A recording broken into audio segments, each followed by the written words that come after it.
Efesus, pasal yang keempat,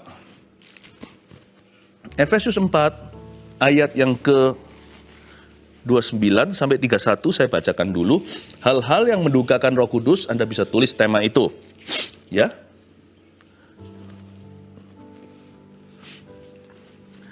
Janganlah ada perkataan kotor keluar dari mulutmu, tetapi pakailah perkataan yang baik untuk membangun di mana perlu, supaya mereka yang mendengarnya beroleh kasih karunia. Dan janganlah kamu mendukakan Roh Kudus Allah yang telah memeteraikan kamu menjelang hari penyelamatan. Segala kepahitan, kegeraman, kemarahan, pertikaian, dan fitnah hendaklah dibuang dari antara kamu. Demikian pula segala kejahatan. Ayat 30, yuk kita baca bersama-sama. Di sebelah situ, dengan iman saya dengarkan Anda. 2, 3. Dan janganlah kamu mendukakan Roh Kudus Allah yang telah memeteraikan kamu menjelang hari penyelamatan. Hal-hal yang mendukakan Roh Kudus itu apa saja ya? Kalau Roh Kudus itu nyata, berarti Roh Kudus itu pribadi. Dia bukan seperti beberapa orang kira Roh Kudus itu hanyalah manifestasi atau kuasa. He is power. He is the wind, atau julukan-julukan Roh Kudus seperti burung merpati, atau angin dan air, bahkan aliran sungai. Ya, itu semua untuk menunjukkan sifat-sifatnya, karakteristiknya. Tetapi tahu nggak bahwa Roh Kudus itu seorang pribadi, and He is real. Allah Bapa, Allah Putra, Allah Roh Kudus, Allah yang esa. Kita dibaptis ketika bertobat juga di dalam nama Allah Bapa, Allah Anak, Allah Roh Kudus. Tuhan itu pribadi yang mulia. Allah Roh Kudus ini pribadi Allah. Dialah Roh Yesus Kristus. Dan Dia itu nyata. Selama ini bekerja di saat teduh ya Roh Kudus, bukan saya. Kami ini kan hanya bekerja sama atau hamba-hambanya. Dan semua karunia itu milik Dia. Semua hikmat marifat. Everything, termasuk firman Tuhan, pengupasan, pewahyuan. Ini kalau bukan Roh Kudus yang tuntun, saya juga nggak bisa saya menjelaskan apa-apa. Jadi saya ingin sekali untuk Anda mengerti siapakah Roh Kudus dan bagaimana Dia bekerja di dalam kehidupan kita semua. Dan tanpa disadari seringkali kita mendukakan Dia loh. Ada dosa-dosa mendukakan Roh Kudus itu seperti apa?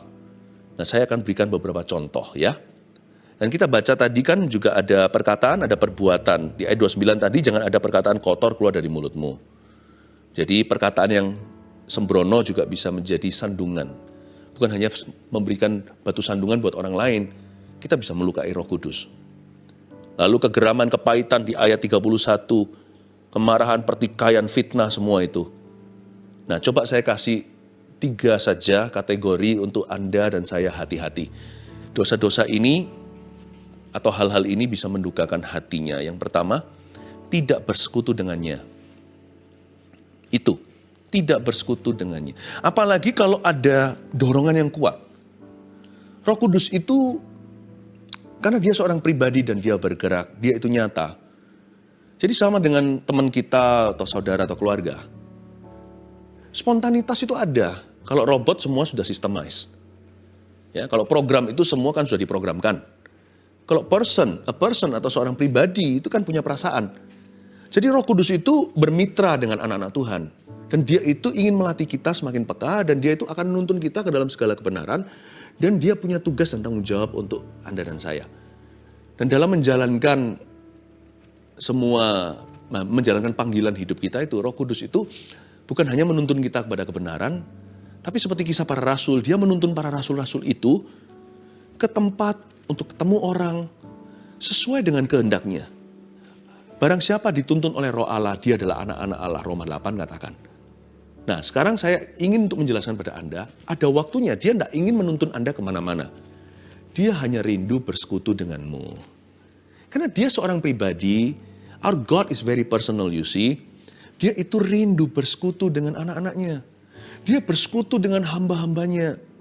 Dia ingin bersekutu dengan gerejanya. Kerinduan Tuhan tertinggi ketika menciptakan manusia. Padahal dari debu dan tanah Dia hembuskan angin ke dalam nostril atau ke dalam hidungnya. Kata angin di situ dalam bahasa Ibraninya itu spirit. Dia menghembuskan Roh Kudus ke dalamnya. Roh yang sama yang melayang-layang di atas permukaan air ketika bumi masih hampa, kosong, belum berbentuk apa-apa. Yang Tuhan bisa dengan mudah saja asal cipta. Dia hanya berkata, jadilah, jadilah, semua jadi. Tapi waktu membentuk manusia, dia masuk ke dalam tubuhnya. Tinggal bersamanya. He dwells with man. Makanya waktu manusia jatuh, dia sedih sekali. Dia jadi putus hubungan dengan manusia ciptaannya. Manusia harus dipisahkan karena dia adalah roh suci. Kita najis dan kita telah jatuh dari kemuliaannya. Dan ketika Yesus telah membeli kita kembali di Kalvari, gak hanya membawa kita ke sorga, Yesus mau mengembalikan apa yang hilang di Taman Eden itu. Ketika Roh Kudus harmoni tinggal, secara begitu dekat dan bersekutu dengan umatnya. Secara harmonis dia tinggal bersama dengan kita. Roh Kudus janji Bapa diberikan itu dengan rasa cemburu. Bukan supaya Anda dan saya lukai. Supaya dia kerasan within you and me. Agar supaya Roh Kudus itu bisa feeling at home. Home sweet home di dalam hidup kita. Karena itu jangan didukakan. Pengajaran saya sekarang ini bukan berguna untuk bisnis. Berguna untuk pertemanan. Berguna untuk... Bukan. Firman yang sekarang saya bagikan ini akan mengoreksi dulu hubungan kita dengan Roh Allah. Dan segala sesuatu akan mengalir dari situ. Bukankah firman Tuhan berkata gini, Yesus berkata di akhir puncak sebuah perayaan, Tuhan berkata, barang siapa haus, barang siapa percaya, dari dalam dirinya akan mengalir aliran sungai kehidupan yang memancar sampai selama-lamanya. Jagalah hatimu dengan segala waspada, sebab segala sesuatu akan mengalir daripadanya. Kalau hubungan kita korek atau benar dengan Tuhan, karena kita dipanggil untuk menyembah dalam roh dan kebenaran. Kalau kita itu benar sama Roh Kudus ya, hidup kita itu enak dituntun sama Kristus. Enak itu bukan berarti nggak punya masalah, tetapi kita akan melihat kemuliaan Allah dalam segala perkara. Roh Kudus itu ingin bersekutu dengan kita. Tahu nggak pada waktu di Taman Eden itu yang hilang adalah persekutuan. Ciptaan masih ada, Adam dan Hawa masih ada di bumi. Ya, masih berjalan selanjutnya history atau sejarah manusia, tetapi yang hilang adalah persekutuan dengan Tuhan. Apalagi ketika manusia jahat, Tuhan pernah berkata begini dalam firman-Nya di kitab Kejadian, maka rohku tidak akan lagi tinggal diam di dalam diri manusia, karena semua yang dipikirkan adalah kejahatan. Tuhan ingin mengembalikan persekutuan, tidak bersekutu dengannya. Mazmur 32 ayat 9, bunyinya begini, janganlah seperti kuda atau bagal yang tidak berakal, yang kegarangannya harus dikendalikan dengan tali, les, dan kekang. Kalau tidak, ia tidak akan mendekati engkau. Kita ini lebih suka roh agamawi. Mana peraturannya? Kita suka sesuatu yang tangible, sesuatu yang kita bisa kontrol atau kendalikan. Tapi Roh Kudus ingin punya kehidupan yang beyond religiosity atau ritual agamawi atau liturgi.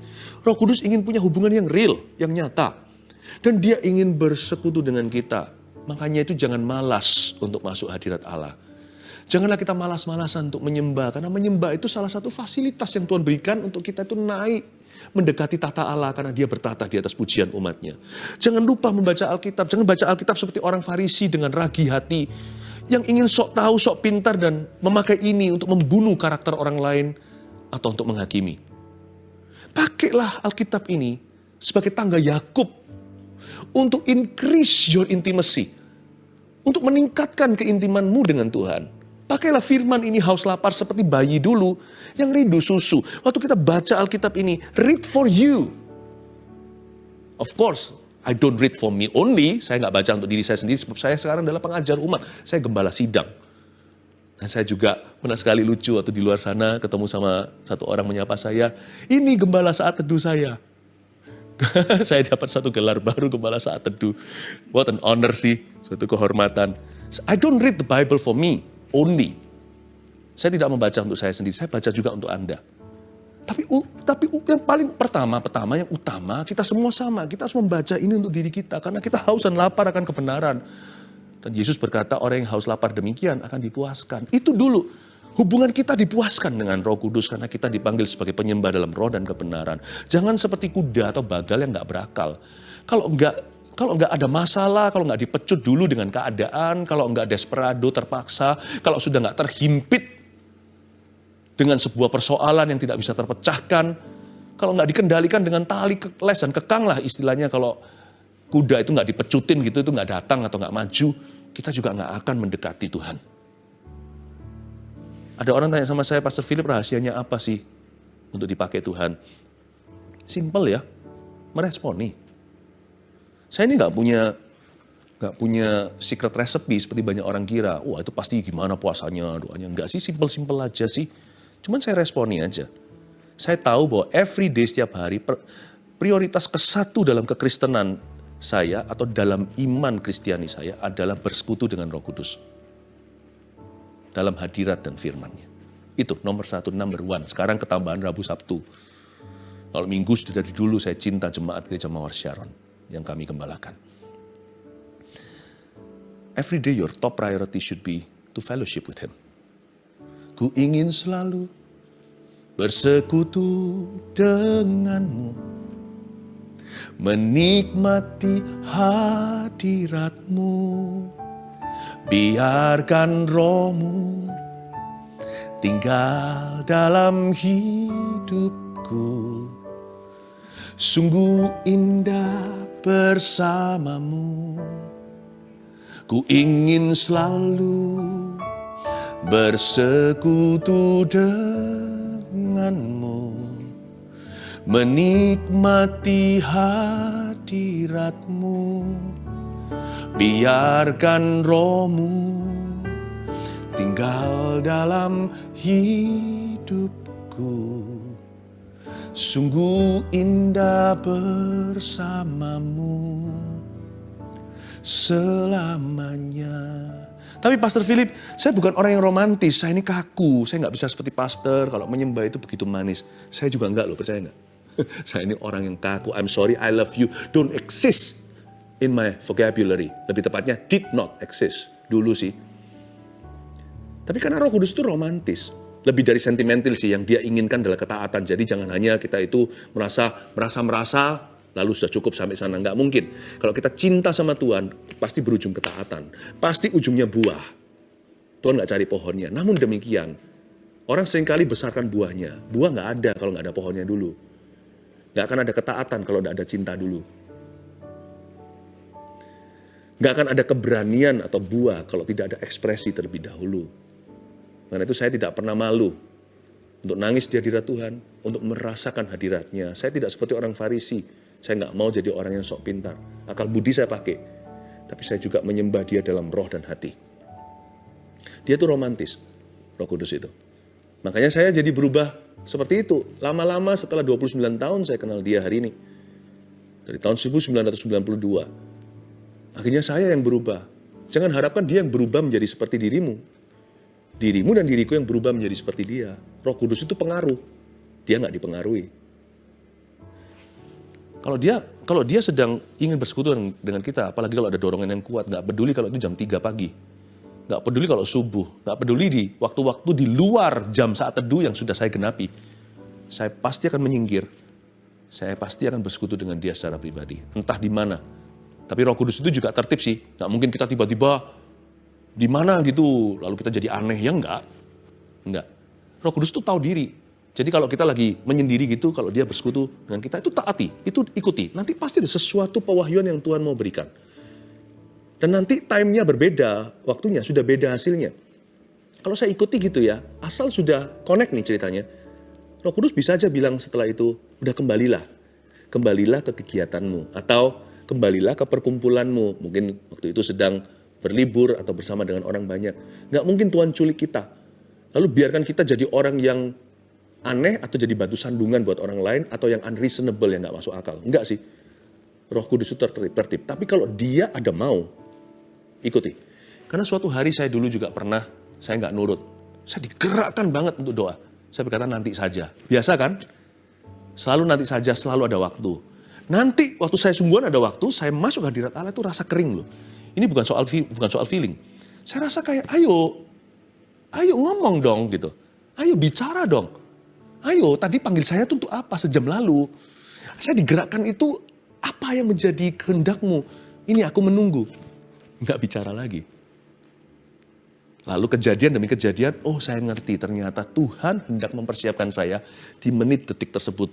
Ketika dia dorong saya untuk menyendiri, menjauhi kalayak ramai seperti Yesus ke Getsemani, jiwa saya harus hanya menjadi miliknya seperti Cinderella. Saya nggak nurut, jamnya lewat, tiktok, kronos atau waktu masih berdetik. Tapi kairosnya sudah lenyap, waktu ilahi sudah tidak di situ. Biasanya saya akan menuai habis itu, susah banget, rasa kering. Kekeringan itu menyerbu dalam roh saya. Dalam hati saya itu tiba-tiba seperti, iya. Biasanya gitu saya minta maaf sama Tuhan dan berkata, Tuhan, terima kasih hari ini sebagai suatu pelajaran. Tolong saya untuk lebih peka lain kali Tuhan. Kadang-kadang ya Roh Kudus akan berbisik ke telinga Anda, memberitahu sesuatu. Tapi ingat ya, apapun yang dia bisikkan tidak mungkin melanggar firman Tuhan. Yang kedua, hal-hal yang mendukakan Roh Kudus itu adalah melukai nurani. Melukai nurani? Yes. Melukai nurani orang lain juga bisa, kadang-kadang kita ini nggak sensitif. Tapi saya bicara soal melukai nurani sendiri. Hati nurani itu saya sebut sebagai firman Tuhan di dalam hati kita. Kalau firman tertulis itu Alkitab. Di dalam Alkitab ini ada firman Allah. Waktu kita baca, sebagian akan jadi nurani kita hari ini. Sebagian lagi akan jadi nurani kita esok hari. Itulah tuntunan Allah. Nurani jangan dilanggar. Karena waktu kita melukai nurani itu, kita melukai Roh Kudus. Saya nggak usah bacakan ya, saya tiba-tiba ingat satu ayat Roma 9, Paulus berkata, sungguh saya berkata demikian, saya tidak berdusta. Roh Kudus sendiri adalah suara hatiku, yang bersaksi di dalam diriku. Nah, nurani itu di dalamnya tinggal Roh Kudus. Nurani kita juga bisa salah sih. Kita merasa gimana padahal nggak apa-apa. Makanya nurani harus diisi dengan firman. Akal budi kita ini harus diperbaharui dengan firman Allah. Tetapi setelah firman itu mengisi akal budi kita, nurani kita itu ditinggali oleh Roh Kudus. Dan Roh Kudus akan semakin hari semakin bertata di sana. Kalau kita semakin taat, semakin dekat. Dan nurani itu jangan pernah dilanggar. Biasanya kita langgar sekali nggak enak, langgar lagi, setelah langgar 7 kali mulai kebal. Lama-lama nurani kita mati. Biasanya caranya gimana ya kita melukai nurani kita? Biasanya lewat perkataan yang ceroboh. Seperti yang dikatakan tadi di ayat 29, perkataan yang sembrono. Atau lewat willful disobedience atau ketidaktaatan yang disengaja seperti Yunus contohnya. Yunus itu melawan nurani dia. Dia membelakangi Niniwe padahal disuruh ke sana. Saya pernah alami gitu. Saya ini tidak selalu good boy-nya Tuhan. Saya itu belajar juga dengan cara yang keras kadang-kadang. Pernah sekali ya, saya itu marah sama resepsionis di sebuah hotel. Saya ngamuk setelah belasan kali saya telepon gak digubris. Itu loh di atas kamar itu berisik banget padahal udah tengah malam pukul 12. Setelah belasan kali beneran setelah sejam. Jawabannya hanya, ya kami usahakan. Kan marah nih. Kan boleh dong orang marah. Saya customer kan, customer is king. Kan yang namanya pelanggan itu raja. Nah, waktu saya marah itu sebenarnya juga nggak apa-apa. Dalam marah jangan berdosa, tetapi saya keceplosan sesuatu. Karena nggak tahan. Apalagi setelah itu ditawari begini, ayo kami bisa aturkan pindah kamar itu pukul 1 pagi. Nah, anak-anak saya udah tidur. Saya bilang begini, Bapak kalau nggak becus atur karyawan, saya yang atur, ayo ketemu di atas. Wah, keluar ini namanya Ipmannya, Phil Ipman Tovannya. Saya ajak di atas sana, saya nggak omong kotor. Coba bayangkan kalau orang yang ngomong kotor. Saya nggak omong kotor loh, saya nggak sumpah serapah. Saya hanya bilang, kamu nggak becus ya? Saya aja yang atur. Lalu mulai saya main perintah di atas sana, kamu ke situ, kamu ke situ. Karyawannya ketakutan sama saya. Bahkan ada pelanggan di situ juga akhirnya ikut kecipratan. Karena saya nggak tahu kalau mereka ternyata adalah customer. Itu agak loose sih hotelnya waktu itu. Di atas sana bisa nongkrong-nongkrong, padahal udah tutup. Di bawah sana kan ada kamar. Itu di rooftop atasnya. Saya beritahu sama pelanggannya, kamu juga masuk ke kamar. Padahal pelanggan. Mereka ikut juga ketakutan langsung pergi ke kamar. Wah, garang juga. Nah terakhir, orang tersebut berkata, Bapak kok familiar ya? Saya bilang, fokus Pak, fokus. Saya mulai curiga, aduh. Tapi saya sih nggak ada sesuatu yang gimana gitu. Saya cuma bilang, kamu kalau nggak becus, saya aturin karyawanmu. Saya nggak bentak-bentak, saya nggak gebrak-gebrak meja, saya nggak. Saya sangat sabar ke orangnya. Lihat. Nah akhirnya saya turun ke bawah, dijewer Roh Kudus saya. Karena waktu saya naik ke atas itu sudah nggak seret hati saya. Philip, udah, gitulah. Saya nggak marah. Bayangin kalau orang yang suka marah, yang suka berantem sama orang, yang suka sumpah serapah, saya sesabar-sabarnya. Ternyata kata, kamu nggak becus itu melukai nuraniku. Saya sudah kerasa nggak enak setelah keluar kata itu. Dan malam itu saya tidur, pukul 1 akhirnya bisa tidur. Di dalam kamar, di dalam tidur saya melihat saya sedang disetrap di satu pojokan oleh Roh Kudus. Dan saya dikuliahi, tapi saya nggak tahu dia ngomong apa. Saya nggak lihat orang, tapi saya dengar suara. Lalu pukul 3 saya ditepuk gini. Pundak saya ditepuk gini. Bangun. Waktu saya ditepuk, saya lihat istri saya, apakah istri saya yang pegang saya? Enggak, dia ngadap situ. Saya ditepuk dan bangun seger pukul 3 pagi, baru tidur 2 jam. Susah-susah bisa tidur, sudah hening cipta, tidak ada lagi berisik. Bisa pulas akhirnya ditepuk sama seseorang. My best friend, who wasn't very friendly that day. Tidak terlalu friendly sama saya. Tepuk begini saya bangun. Lalu tahu nggak apa yang terjadi? Anda tidak akan menduga apa yang segera terjadi. Mau tahu ceritanya? Baca di sini. Saya nggak punya waktu untuk selesaikan. Saya betul-betul diproses sama Tuhan. Barang siapa melukai nuraninya, udah nggak seret diterjang, entah lewat perkataan atau perbuatan apalagi. Perkataan saya itu nggak ada kebun binatangnya, nggak ada tutut, nggak ada yang layak disensor. Itu tetap kalau hari ini masuk TV tetap general audience, tidak parental guidance, tidak restricted, tidak 17 tahun ke atas. Saya kata-katanya tetap kata-kata pendeta. Tapi saya cuma ngomong satu kata itu loh ternyata yang Roh Kudus nggak suka. Bapak kalau nggak becus, saya bantu aja. Dan itu kesombongan bagi Tuhan. Dan itu melukai nurani saya. Aduh Pastor Philip gitu aja udah melukai nurani. Berarti nuraniku kebal dong. Iya, banyak orang nuraninya bebal. Kalau saya terusin itu saya juga akan bebal hati. Tapi untungnya my best friend will not allow me. Will not allow that to happen. Tidak akan mengizinkan itu terjadi. Saya bersyukur Roh Kudus itu tidak menganggap saya anak gampangan. Karena itu jangan lukai nurani Anda ya. Lewat perbuatan atau perkataan. Kalau Anda lukai, Anda tidak bertobat malam itu. Anda lanjut lagi setelah next day, hari terbenam, matahari terbenam. Lama-lama, kebalan nuranimu. Roh Kudus tidak bisa tinggal di situ, dia terusir dari sana. Disitulah orang kehilangan tuntunan Allah. Semua orang bisa salah termasuk saya. Lekas bertobat. Lekas akui dan tinggalkan. Hati kita itu minta dilembutkan sama Tuhan. Singkat cerita, berakhir mulia. Nanti baca sendiri ya. Saya harus merendahkan hati, cari orang itu, dan sungguh minta maaf. Pukul 3 itu ada sesuatu terjadi waktu Tuhan tepuk saya. Nomor 3. Hal-hal yang mendudukan Roh Kudus yang terakhir. Menista yang sedang diurapi. Be careful, hati-hati. Mazmur 105. Ayat yang ke-14 dan 15. Ia tidak membiarkan seorang pun memeras mereka. Raja-raja dihukumnya oleh karena mereka. Jangan mengusik orang-orang yang kuurapi. Dan jangan berbuat jahat kepada nabi-nabiku. This is wonderful. Saya nggak ngomong ini sebagai orang yang merasa diurapi. Saya ngomong ini sebagai orang yang berpotensi menista. Kita semua itu selalu akan mengalami pencobaan demikian. Kadang-kadang kita tidak mengerti mengapa tiba-tiba Roh Kudus mundur dari kita. Itu seringkali karena we step on the wrong foot. Kita menginjak kaki yang salah.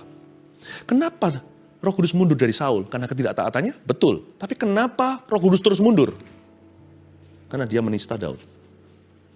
Salah itu. Sama-sama diurapi. Yang satu menista, yang satu terus mengikuti Allahnya. Be very careful.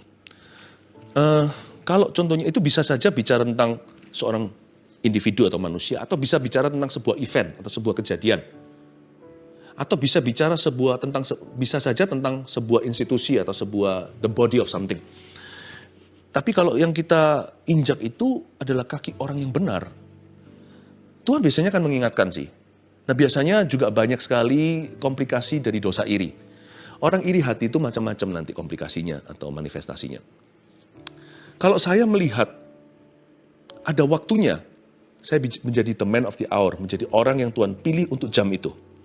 Tapi di jam kemudian, kalau Anda lihat gimana Tuhan rekrut manusia, Yesus sendiri memberi perumpamaan jam 9 dia rekrut, jam 12, jam 3, jam 6. Every hour, he's got his man. Setiap jam ada orangnya sendiri, setiap musim. Segala sesuatu indah pada waktunya. Berarti Tuhan punya orang yang indah setiap waktu. Dan tidak ada satu orang pun di antara kita adalah sang indah itu segala waktu, itu hanya Yesus Kristus. Kita nggak usah mundur sih, kita nggak usah menjadi kadaluarsa, lapuk, enggak sih.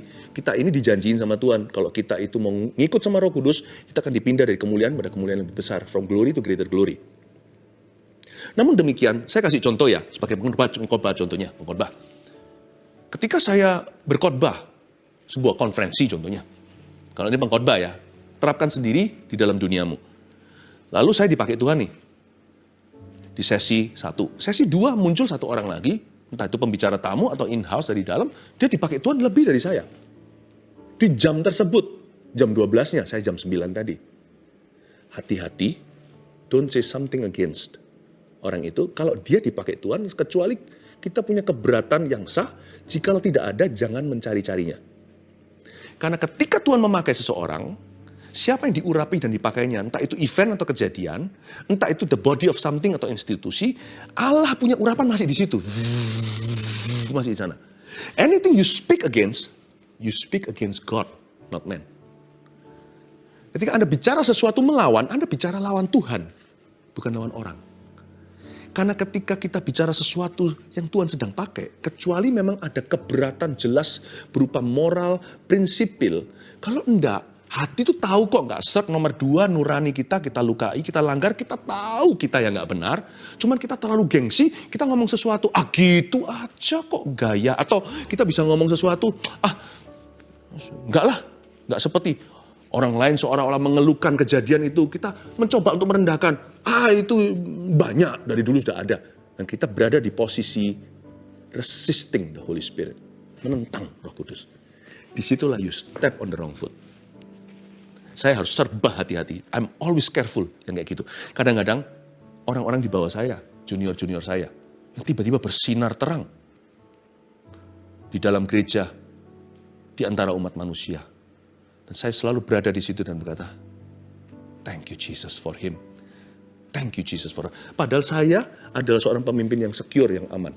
Bayangkan kalau orang yang notabene sukanya nggak aman dengan dirinya. Yang aman aja. Dari waktu ke waktu setan berkata, kok dia lebih hebat dari kamu? Saya berkata, kalau dia hebat, saya hebat. Kalau bisa ada orang hebat keluar dalam pimpinan kita, berarti Tuhan berkenan kepada kita, bukan? Saya berkata, haleluya. Orang itu setelah pergi, saya acungkan jempol, jangan di depan orang itu. Saya berkata, wow, wow, wow. Dan Tuhan berkenan kepada hambanya. Itu caranya. Don't speak against, jangan menista yang Tuhan sedang urapi. Daud maupun Saul masing-masing punya urapannya sendiri. Ini yang kita tidak hati-hati. Ini yang membuat kirbat anggur baru menjadi kirbat lama. Karena dia menista yang sedang diurapi oleh Tuhan. Then you place yourself in the wrong timing. Di waktu yang salah. In the wrong context. Banyak sekali dosa yang keluar dari misunderstanding, keluar dari ketidakdewasaan. Belajarlah minimal segala bidang. Bersyukurlah untuk orang lain yang lebih diberkati dari dirimu. Bersyukurlah untuk orang lain yang dipakai Tuhan. Bergembiralah kalau lihat orang lain diberkati. Lihat ya, Tuhan akan semakin dekat. Roh Kudus akan semakin erat. Cara menjaga hubungan dengan Roh Kudus adalah rendah hati dan hati hamba serta berbesar jiwa. Karena Roh Kudus is all that. Roh Kudus nggak pernah picik, itu roh setan. Haleluya. 1, 2, 3 ya. Hal-hal yang mendukakan Roh Kudus apa aja? Tidak bersekutu dengannya. Kedua, melukai nurani. Yang ketiga, menista yang sedang diurapi. Mari kita masuk ke hadirat Tuhan sekali lagi.